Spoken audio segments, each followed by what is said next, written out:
many people who are living like in Copenhagen and Denmark and Sweden, Scandinavian countries in Europe, they don't have enough idea about what's going on. They know that there are like people killing each other, there are like killed people, there are like died people, and they don't have any idea what's going on there.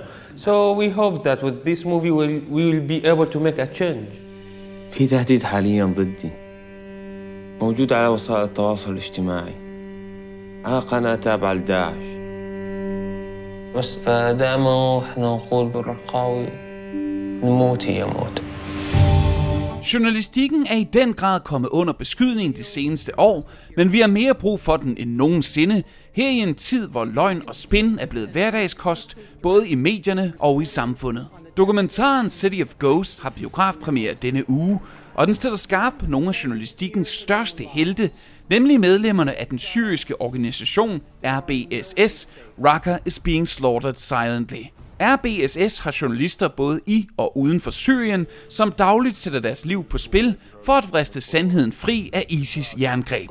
Også netop nu, hvor ISIS-højborgen Raqqa og byens borgere er fanget i det blodige opgør mellem terroristerne og de USA-støttede tropper.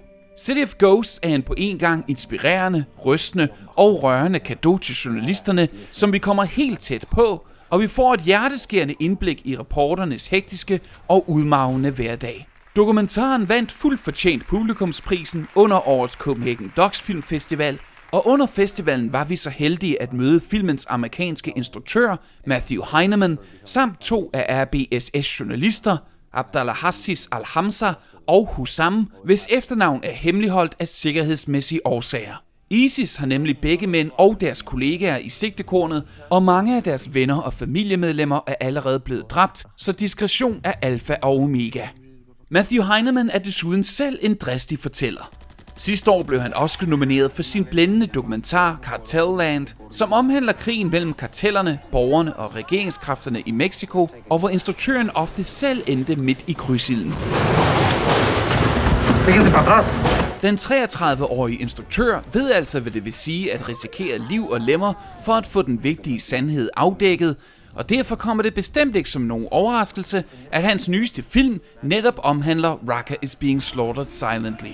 Matthew, first of all, how did you come across the story, and why did you want to trade this sort of story, and how did you guys meet up at first? Were you skeptical about Matthew, or did you invite him in, immediately? It was an online dating site, and we found each other.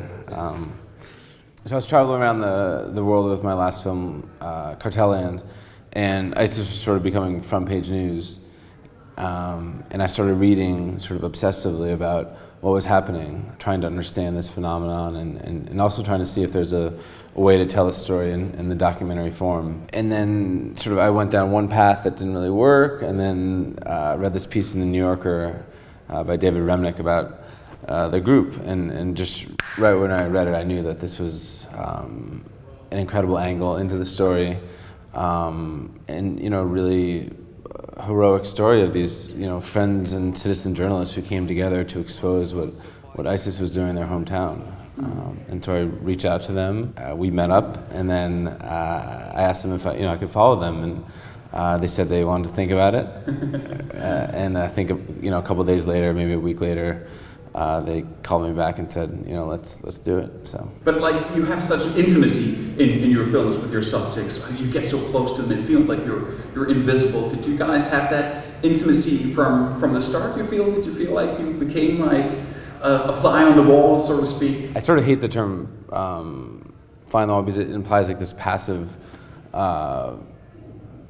participation, where in fact, I think the key to access and the key to intimacy for me is sort of 2 things. One, it's not just sort of flying in and out of a situation, but actually spending time with your subjects.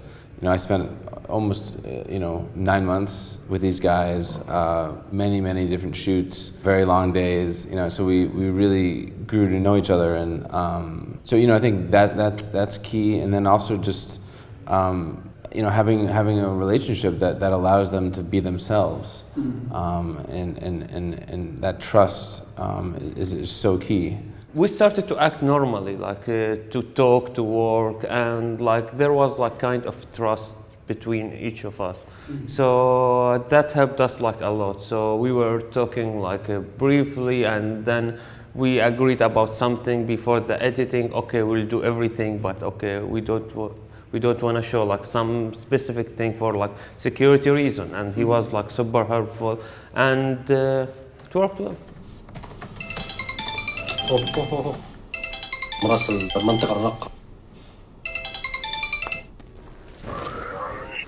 أيوة إبراهيم. ألو. المدينة يعني حالتها أعتقد يعني أسوأ حالاتها. داعش عم تتبع.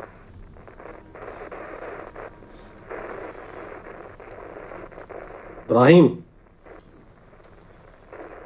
ألو.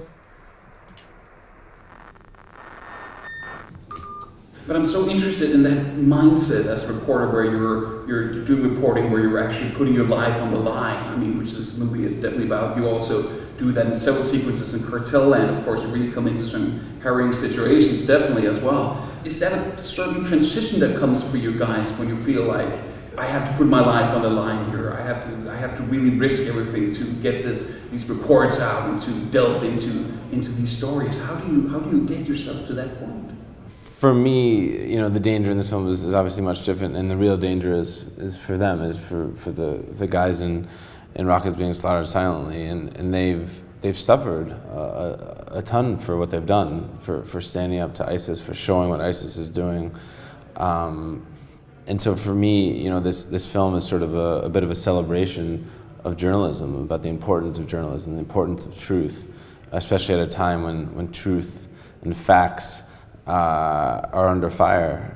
Yeah. And so again, I think for me this film's a bit of an homage to the value and importance of seeking truth, and also the incredible steps that these guys have taken to do that, to expose ISIS, in Raqqa. And you know, just by being here, by being in the film, by doing interviews, you know, it's further putting them at risk. Yeah. But you know, they obviously believe in the importance of what they do, but they've also suffered because of that. We didn't plan like to put us like in our lives in dangerous or anything. Before the Syrian revolution, none of us had like any political activities or like any political background. So I'm 25 or so I'm 28, and like when the Syrian revolution started, I was like 20 years old.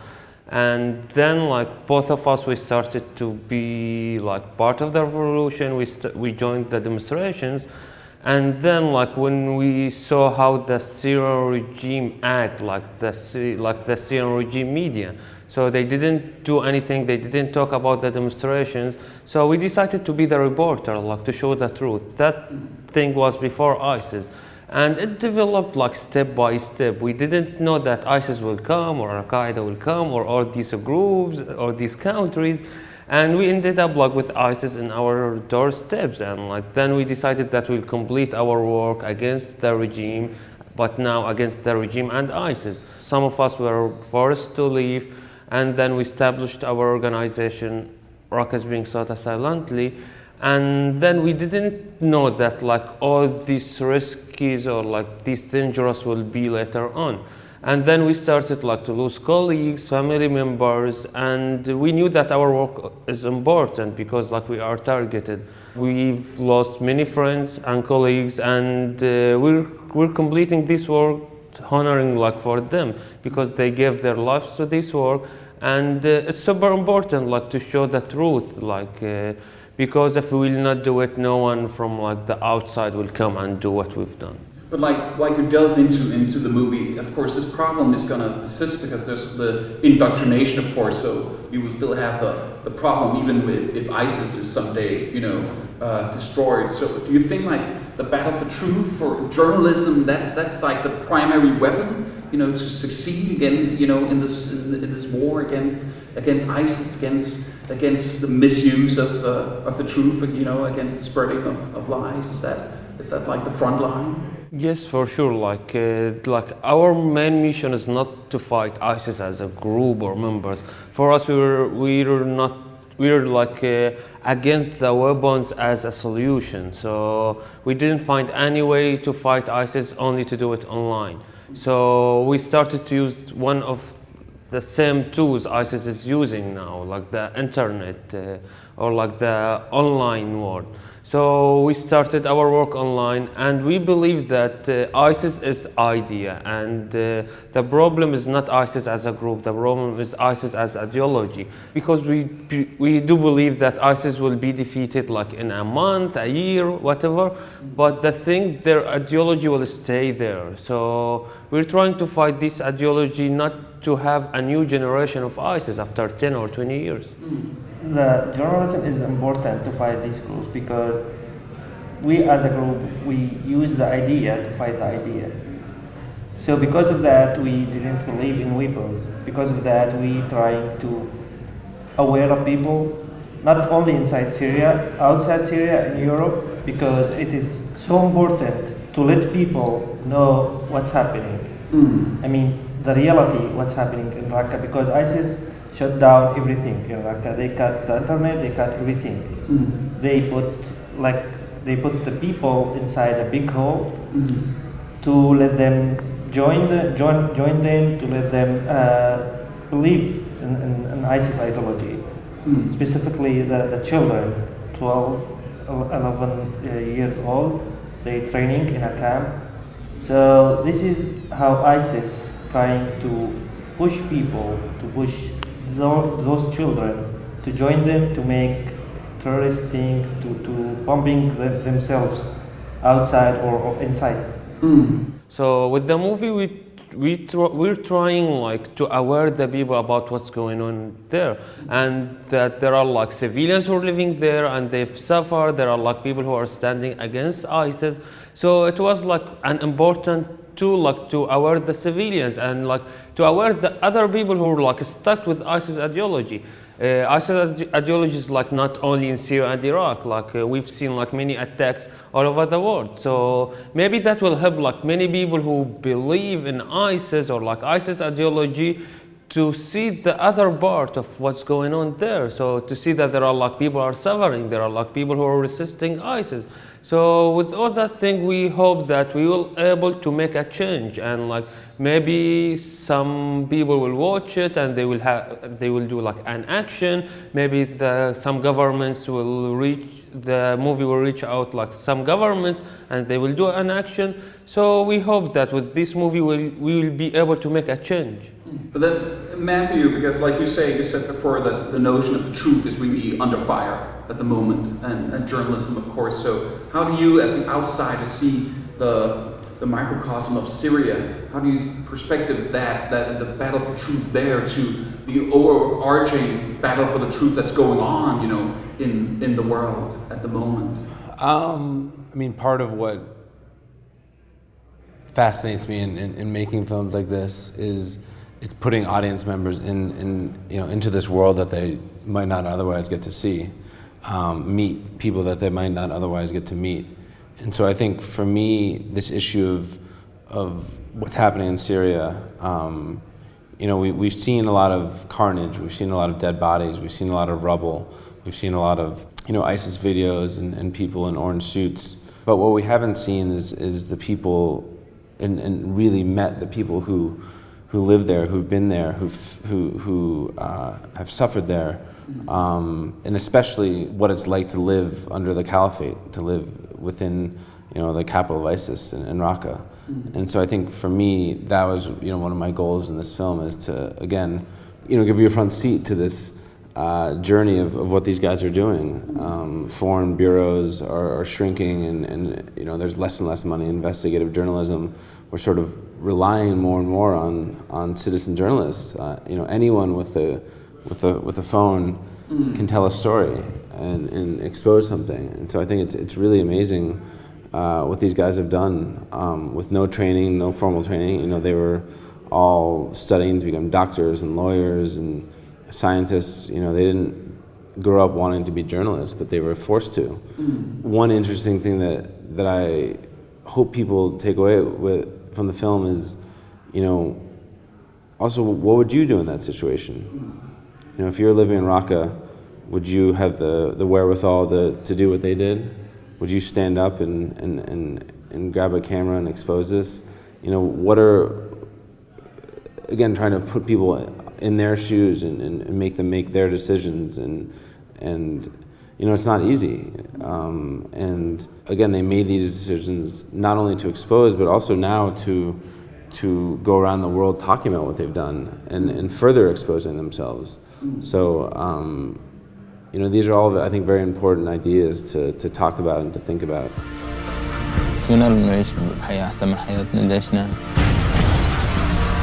وعينا على الدنيا بالحرب.